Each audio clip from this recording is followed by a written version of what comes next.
Memphis Depay está inscrito no campeonato na Copa Sul-Americana. É isso mesmo, o Corinthians inscreveu o Memphis Depay hoje na Copa Sul-Americana e outros 2 reforços contratados durante a janela do meio do ano para a fase de quartas de final da Copa Sul-Americana. O Corinthians enfrenta o Fortaleza nesta terça-feira, amanhã, portanto, às 9h30 da noite, na Arena Castelão, no jogo de ida da fase de quartas de final. O Memphis Depay, o André Carrillo e o José Martínez foram adicionados à lista de até 50 jogadores inscritos pelo Corinthians na competição. Memphis Depay, André Carrillo e o José Martínez foram inscritos pelo Corinthians nesta próxima fase de quartas de final da Copa Sul-Americana. Eles entraram nas vagas do Maicon, que está machucado, do Pedrinho, que foi negociado, e do João Pedro, o Choca. Respectivamente, os jogadores saíram para a entrada dos 3 jogadores citados. O centroavante espanhol Héctor Hernández ficou de fora, já que o Corinthians tinha o limite de apenas 3 modificações na lista original. É possível que, passando de fase, que o Héctor Hernández possa ser inscrito também na competição, na Copa Sul-Americana. E aí eu digo para vocês o seguinte: o Memphis Depay está inscrito, mas ele não joga contra o Fortaleza. Ele não viajou para a Fortaleza. Vai ficar de fora. A estreia do Memphis com a camisa do Corinthians já está marcada. Data agendada para a estreia dele com a camisa do Corinthians. Será no sábado contra o Atlético Goianiense pelo Campeonato Brasileiro. Certamente, a Arena Corinthians, Neoquímica Arena, lotada, absolutamente lotada para o jogo contra o Atlético Goianiense, lanterna do Campeonato Brasileiro. O Corinthians tem obrigação de vencer e vencer bem o Atlético Goianiense. Quem sabe o Corinthians consiga dar um passo para escapar da zona de rebaixamento com o Memphis Depay vestindo a camisa do Corinthians. Afinal de contas, ele foi contratado justamente para isso, para livrar o Corinthians do rebaixamento. Copa Sul-Americana é importante, é um torneio internacional, mas o Memphis ainda não tem condições físicas para jogar a Copa Sul-Americana. A última vez que ele jogou foi no dia 10 de julho, com a camisa da seleção da Holanda. Ele jogou pelas eliminatórias, aliás, pela Eurocopa. Ele jogou pela Eurocopa, um jogo contra a Inglaterra, e ele saiu machucado, vestindo a camisa da Holanda. Então, faz tempo que ele não joga e ele vai estar sendo preservado para jogar justamente esta partida contra o Atlético Goianiense pelo Campeonato Brasileiro. Para o jogo contra o Fortaleza pela Copa Sul-Americana, o Corinthians não terá 2 jogadores. O Bidu está machucado e o Ranielli também está machucado. Os 2 jogadores não viajaram para a Fortaleza. Muita gente vai dizer, mas aí não é desfalque, é reforço, principalmente se tratando do caso do Ranielli, né? Ranielli jogou muito mal, foi péssimo dos péssimos na partida contra a equipe do Fortaleza, aliás, da partida contra o Juventude, na última partida do Campeonato Brasileiro. O Corinthians jogou na última partida do Campeonato Brasileiro, já nem lembro mais, né? Contra o Botafogo. O Corinthians perdeu para a partida contra o Botafogo e o Ranielli foi péssimo dos péssimos nessa partida. Os 2 jogadores não viajaram. E é muito provável também que o técnico Ramon Dias faça uma escalação, opte por uma escalação alternativa. Ele deve poupar alguns jogadores, não deve colocar força máxima. Por exemplo, o Thales Magno e o Rodrigo Garro devem ficar no banco de reservas. O Igor Coronado deve começar jogando entre os titulares. O Igor Coronado deve ser titular e o Yuri Alberto também deve ser titular. O Yuri Alberto que cumpriu suspensão na partida contra o Botafogo, então ele deve ser titular nesse jogo contra a equipe do Fortaleza. Um provável time do Corinthians para pegar o Fortaleza: Hugo Souza, 3 zagueiros, Félix Torres, André Ramalho e Kaká.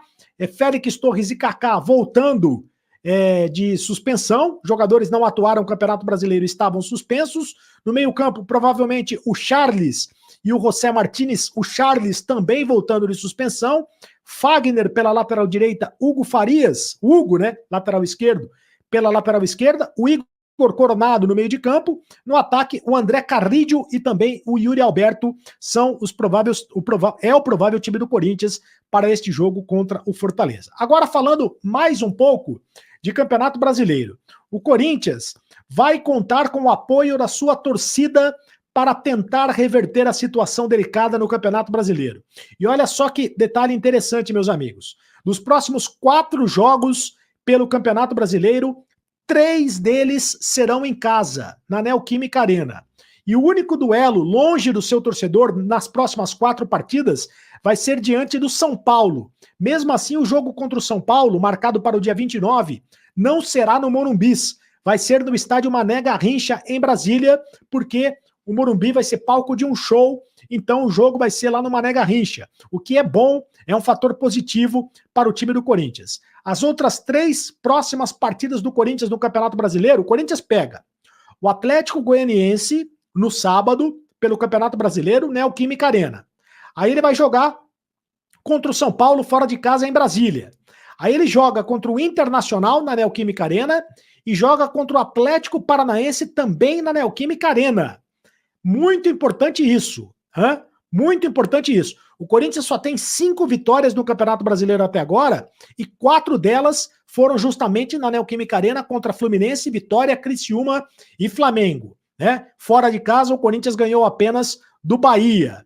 Então, o Corinthians terá dos 12 jogos que faltam, né, para o Corinthians do campeonato, o Corinthians terá 7 jogos dentro de casa.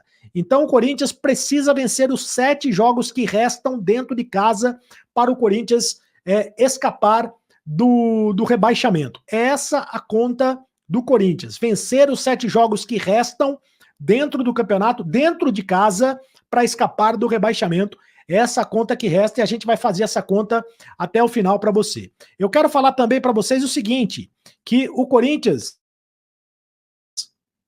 ele está com uma folha de pagamento muito alta, tá certo? A folha de pagamento do Corinthians, com a contratação do Memphis Depay e mais 8 jogadores, 9 jogadores foram contratados pelo Corinthians nesse meio do ano, a folha salarial do Corinthians deu um salto para 22 milhões e 500 mil reais. Isso depois das contratações do Corinthians agora no meio do ano. É bom que se diga que o salário do Memphis vai ser pago na sua maior parte, né, pela Esportes da Sorte, que é a patrocinadora oficial do Corinthians, a patrocinadora master do Corinthians. Mesmo assim, 22 milhões e 500 mil reais é uma folha de pagamento absurda. Se eu não me engano, o Corinthians só perde para o Flamengo e para o Palmeiras do ponto de vista da folha de pagamento. Ou seja, o Corinthians tem uma folha de pagamento de time que briga por título, né? De time que está brigando por título. Só que o time está brigando para sair da zona de rebaixamento. Alguma coisa está errada, né? O Corinthians gastou muito dinheiro, está gastando muito dinheiro e o time não está correspondendo dentro de campo. Alguma coisa está errada. Nesta janela do meio do ano, 9 jogadores foram contratados. O Hugo Souza, André Ramalho, Alex Santana, José Martínez, André Carrillo, Charles, o Héctor Hernandes e o Memphis Depay, que foi a cereja do bolo, foi contratado para ajudar o Corinthians a livrar-se do rebaixamento no Campeonato Brasileiro. É isso, meus amigos. Então, Memphis Depay já está com a data marcada, agenda marcada para estrear com a camisa do Corinthians. Será no próximo sábado contra o Atlético Goianiense. O que é que você acha? Tá esperançoso com essa estreia do Memphis? Vamos embora falar do Coringão? Olha só, Héctor Hernandes ficou de fora da inscrição da Copa Sul-Americana. O Corinthians poderia fazer apenas 3 trocas e acabou, né, trocando ali o Memphis Depay, né? Acabou entrando o Memphis Depay, o André Carrillo e o José Martínez, né? Que é o José Martínez. O Corinthians só poderia fazer 3 trocas, não teve que escolher 3 jogadores. Eu acho que a escolha foi boa, né? Infelizmente, né, alguém tinha que ficar de fora e foi o nosso querido espanhol, o Héctor Hernandes, né? Ele acabou podendo não ser inscrito na Copa Sul-Americana. Dá uma boa discussão, vou até querer aqui a opinião de vocês, né, nesse vídeo, porque dá uma boa discussão. Você deixaria o Héctor Hernandes de fora? Enfim, ou você por exemplo, como o Corinthians deixou, você deixaria, por exemplo, o José Martínez ou o próprio Carrillo? Eu acho que, como não tinha o que fazer, não dava para inscrever os quatro, o Corinthians acerta aí, colocando, né, o Carrillo, o Memphis Depay e também o José Martínez, que já estreou a titular hoje do Corinthians, tá? Então essa é a primeira informação em relação ao Corinthians, né, na Copa Sul-Americana. E agora eu vou passar detalhes para você da escalação do Corinthians, que enfrenta o Fortaleza lá em Fortaleza, meu amigo. Jogo válido aí pelas quartas de final da Copa Sul-Americana. Deixa o like aqui e comenta se você acha que o Corinthians acertou nessa escolha das três trocas da Sul-Americana. Falando agora da escalação do Timão, ó, importante para a gente falar o seguinte: o Corinthians tem desfalques. Matheus Bidu tá fora, né?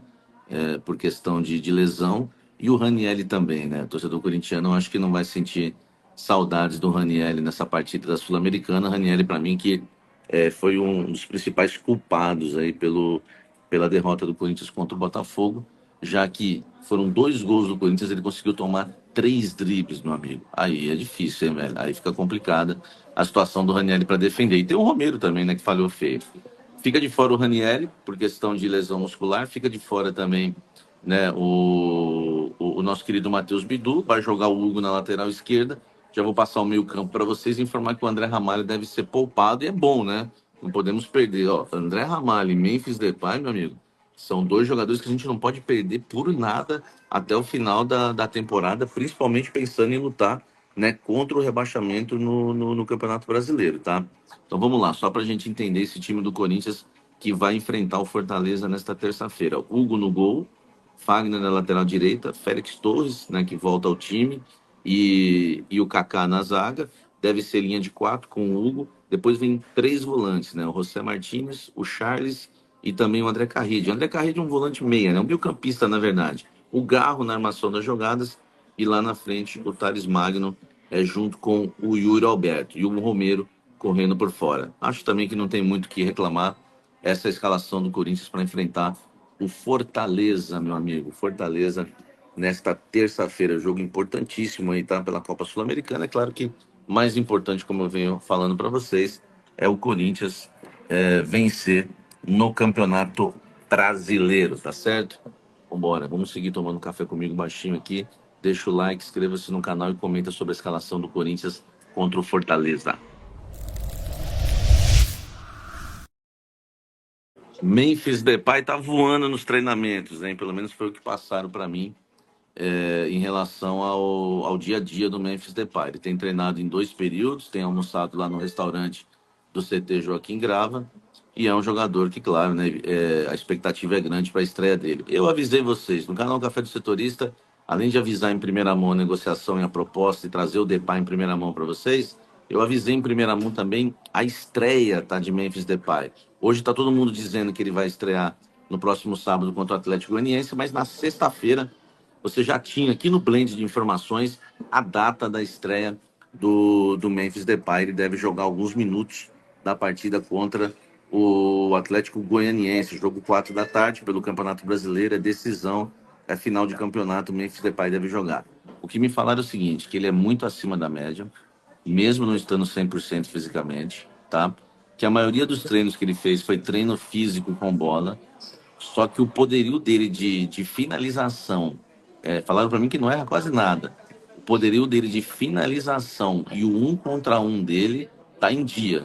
Falaram que o arranque dele é sensacional, tá? Assim, é um Depay que vocês conhecem para quem acompanha mais de perto. Não é o meu caso, que eu não acompanhava tanto o Depay assim.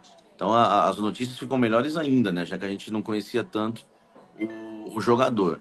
Mas uma fonte ainda me disse, tá voando, Samir, tá? Uma outra fonte foi mais moderada, falou, Samir, é só treino físico com bola, uma coisa mais tranquila, não dá pra gente fazer uma grande avaliação. Mas umas 3 fontes que eu conversei de CT Joaquim Grava elogiaram muito. Falaram que dá para perceber que é diferente, o 1 contra 1 os caras ficam para trás, o arranque dele no espaço curto, né? Não vamos falar que é o Ronaldo Fenômeno, mas me falaram muito desse arranque no espaço curto, no drible, ele sai na frente, entendeu? E finalização, os caras falam que ele enfia o pé, meu amigo. É só pancada, é só patada, tá? Então, assim, ele acabou ali agradando demais, comissão técnica, companheiros de time, né? Porque uma das fontes são os jogadores que a gente passa para você, né? Companheiros de time, enfim, deu um ânimo legal lá no Corinthians, cara. Eu mesmo já tô esperançoso e ansioso para ver o Memphis Depay com a camisa do Corinthians e tratando ele como a última esperança do Coringão no Campeonato Brasileiro. Deixa o like aqui, fala de Memphis Depay no Corinthians agora. Encerrando esse vídeo aqui, meus amigos, para a gente falar, né, sobre um zagueiro que o Ramon Dias pediu para o Corinthians. Vocês sabem que um dia antes de eu divulgar para vocês que o Corinthians queria o Memphis Depay, não sei se vocês vão se lembrar disso. Um dia antes de eu dar a bomba de Memphis Depay para todo o Brasil e o mundo, eu falei que o Corinthians estava negociando com o midiático. Então agora eu venho avisar para vocês que eu não tenho o nome. Eu falei isso naquele dia, eu falei, eu não tenho o nome do midiático, que está negociando, mas eu posso trazer amanhã. Eu falei e trouxe. Claro que eu não sei se vai se repetir, mas já é uma informação, tá? O Ramon Dias pediu um zagueiro para a diretoria do Corinthians para fechar o elenco. Alguém que esteja livre no mercado. E a diretoria foi para cima e conversa com o zagueiro. Não sei quem é esse zagueiro, tá? Eles queriam, na verdade, aliás, até meu amigo Hernan falou isso, eles, até para complementar essa informação que eu tenho, o Hernan disse que eles queriam um zagueiro que faça função de lateral esquerdo. Achar no mercado um jogador que faz essas duas funções. Ou um lateral esquerdo que saiba jogar como zagueiro, ou um zagueiro que também possa jogar ali na lateral esquerda. Mas eles entendem, né, que é mais difícil você conseguir um jogador assim, mais completo. Então fica, né, a questão só do Corinthians encontrar esse zagueiro para o Ramon Dias. Já tem um nome na pauta e já tem uma consulta aí. Eu não sei se está no tom de consulta, de conversa, nada avançado, tá, gente? Deixar bem claro. Mas a informação, né, a novidade é, Ramon Dias pediu um zagueiro. Aliás, ele já tinha pedido lá atrás, né? Lembra que eu trouxe a informação do Luizão, zagueiro que foi revelado pelo São Paulo, enfim, que está no futebol da Inglaterra. O Corinthians acabou recuando nessa contratação, não quis fechar com o jogador, mas o Ramon Dias não desistiu, tá, de contratar um volante para o Corinthians. Então, informação importante, o Corinthians consultou, podemos dizer, entre consulta barra negociação, com um zagueiro que foi pedido, né, pelo Ramon Dias. Não sei que zagueiro é esse, não me perguntem se é o Sérgio Ramos, que eu não sei, acredito que não. Possa ser um zagueiro do futebol sul-americano, não sei, também tá cheio de gringo, né, no Corinthians. É um zagueiro, tá? Um zagueiro que o nosso querido Ramon Dias pediu. Comenta aqui embaixo, você acha que falta um zagueiro ainda para fechar esse elenco? Eu acho que não temos que entrosar esse time embora, gente, mas eu não vou, né, lutar contra a informação. Rapaziada, ficamos aí com o nosso giro de notícias do Coringão, as informações que foi atualizada aí com o Cerito e também com o Samir Carvalho. Para você ficar por dentro de tudo, não tá te perdendo nada, já chega deixando seu like, se inscrevendo no canal e ativando o sininho de notificação para ficar por dentro de tudo no Imperador. Um grande abraço no coração, até o próximo vídeo. Tchau, tchau.